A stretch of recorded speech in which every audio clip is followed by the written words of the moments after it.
সিরিয়ার একজন আলেম ছিল 1000 বছর আগে, অনেক আগের, যার নাম ছিল আব্দুর রহমান হাফফার। আরবিতে হাফফার বলে গোর খোদক। গোর খোদক বুঝেন কি? কবর খোদাই করে। এরা দামেস্কের কবরস্থানে কবর খুঁড়তেন, বংশগত এরা গোর খোদক, কবর খোদক।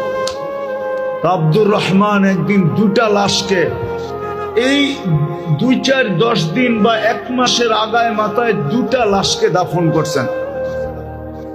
প্রথম যখন লাশকে সে দাফন করে, তখন সে দাফন করে বেহুশ হয়ে গেছিল।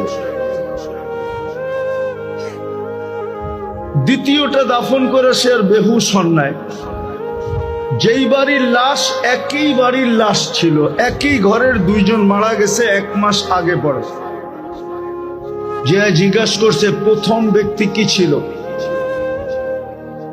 তো বলছে কেন, সে তো মাদ্রাসার তালেবে এলেম ছিল। তো বলছে শুনো, প্রথম লাশটাকে দাফন করে আমি বেহুশ হয়ে গেছিলাম, মনে আছে? বলছে হ্যাঁ, এটা মনে আছে, তুমি বেহুশ হয়ে গেছো।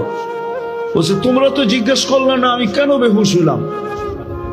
বলে আমি যখন একে কবরে রাখতেছিলাম, তো কবর এরকম আলোকিত হইতেছিল যে আলো আমি সহ্য করতে পারি না, বেহুশ হয়ে গেছে।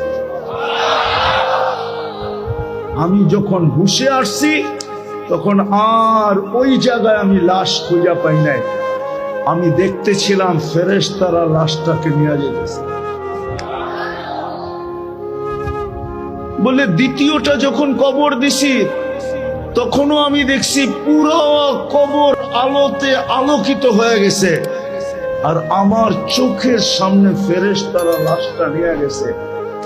কিন্তু প্রথমবার আমি বেহুশ হওয়ার কারণে দ্বিতীয়বার আর আলোর প্রভাব অতটুক আমার দিলে পড়ে নাই।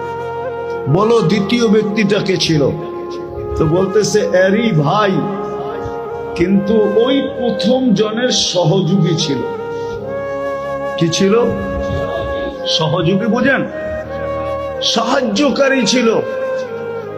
বাস শুনা সে চলে গেছে দামেস্কের জামেয়ায়।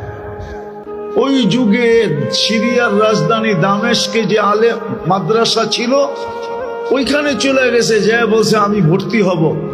কিন্তু তার বয়স তখন বুড়া, কি বৃদ্ধ বয়স। মাদ্রাসাওয়ালা বলতেছে তুই বৃদ্ধ বয়সে কি শিখবি?